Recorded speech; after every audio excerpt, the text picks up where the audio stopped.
16 साल तक कोई एग्जाम ही नहीं होती है। शर्मा जी की बिटिया तो भैया फर्स्ट पे आ गई, भैया तुम तो पीछे रह गए। वर्क लाइफ बैलेंस का दुनिया में सबसे अच्छा एग्जाम्पल कोई है? हाँ, काम करने के लिए तो रिश्वत ली जाती है और न काम करने के लिए सैलरी तो सरकार दे ही रही है। हाँ, 1990 के दौर में फिनलैंड डिप्रेशन का शिकार था। लोग नशा कर रहे थे, लोग एल्कोहलिक एडिक्ट थे, उनमें में बटे हुए, लैंग्वेज में बटे हुए। बात जब आती खुशियों की, वर्ल्ड हैप्पीनेस रिपोर्ट की, तो उसमें पहला स्थान प्राप्त करने वाला देश है फिनलैंड। एक नहीं, दो नहीं, तीन नहीं, चार नहीं, हाँ भैया, कंटिन्यूसली 8 साल तक फर्स्ट प्लेस पे आया है फिनलैंड। आखिर ऐसी क्या वजह है, आखिर ऐसे क्या रीजन है, आखिर ऐसा क्या साइंस है कि फिनलैंड हमेशा हैप्पीनेस पे फर्स्ट प्लेस पे आ रहा है, और ऐसा क्या रीजन है कि इंडिया हमेशा बहुत पीछे ही रह जा रहा है?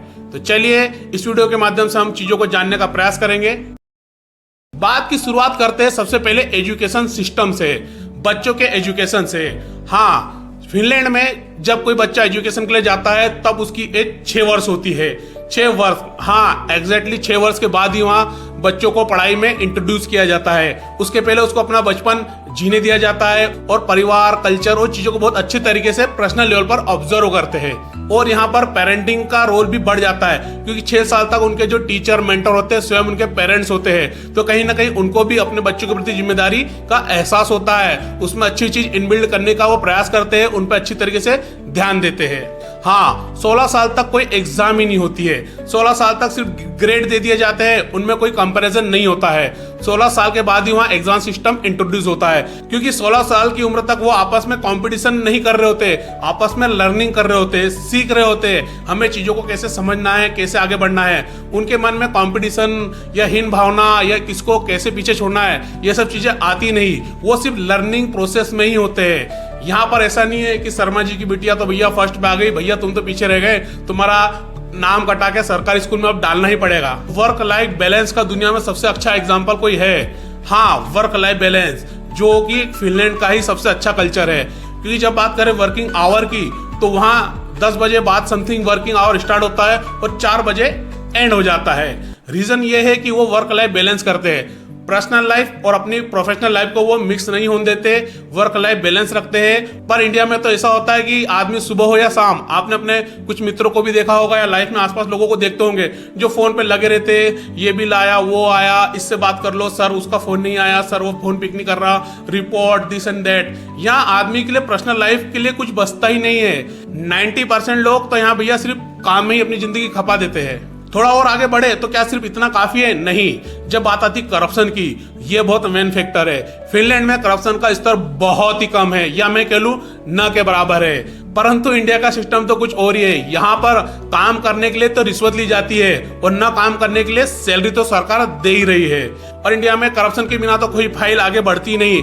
आप बोल रहे होंगे कि ये कैसी बात कर रहा है, ये गवर्नमेंट आ गई है, वो गवर्नमेंट आ गई है। भैया कोई से भी गवर्नमेंट आ गई हो, आप स्वयं रियलिटी से तो जानते ही होंगे, आप स्वयं तो रियलिटी से दूर होंगे नहीं। किसी भी स्टेट में लाइसेंस बनाना हो या किसी भी जिले में लाइसेंस बनाना हो, प्रोसेस आप जानते हो कैसे काम करती है, नगर निगम के काम कैसे होते हैं, बहुत जगह पुलिस भी कैसे मैनेज होती है। तो करप्शन और इंडिया ये एक दूसरे के कहीं ना कहीं इस तरीके से लिंक हो चुके हैं कि इनको दूर करने में अभी बहुत टाइम लगेगा। थोड़ा और आगे बढ़े, अगर ये पैसा भी अच्छा है और सब अच्छा है, तो भी फिनलैंड को क्या है जो और आगे बढ़ा रहा है? इसका रीजन है हेल्दी लाइफ। वहाँ हेल्दी लाइफ को बहुत ज्यादा प्रमोट किया जाता है। अगर मैं बात करूं वर्ल्ड के टॉप 10 हेल्थ इंफ्रास्ट्रक्चर की, तो डेफिनेटली फिनलैंड का नाम जरूर आएगा।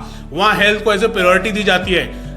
90s के टाइम, हाँ 1990 के दौर में फिनलैंड डिप्रेशन का शिकार था। लोग नशा कर रहे थे, लोग एल्कोहलिक एडिक्ट थे, वहां पर चीजों पे फोकस नहीं दिया जा रहा था। परंतु सरकार ने वहां ऐसी पॉलिसी लाई, ऐसा सुधार करा, ऐसा एजुकेशन सिस्टम बिल्ड करा कि आज वहां जनरेशन ही चेंज हो गई है। आज वो वर्ल्ड हैप्पीनेस रिपोर्ट में नंबर 1 आ रहे हैं लगातार 8 साल में, कोई उनको पीछे नहीं कर पाया है। तो इसका एक बहुत अहम कारण सरकार की पॉलिसियां है और वहां के जागरूक लोग हैं। और इन सब से हटकर भी अगर बात करें, आप बोलोगे कि ये सब तो अच्छी अच्छी बातें हैं, पैसा कहाँ गया? हाँ, पर कैपिटा जीडीपी, इसमें भी फिनलैंड पीछे नहीं है।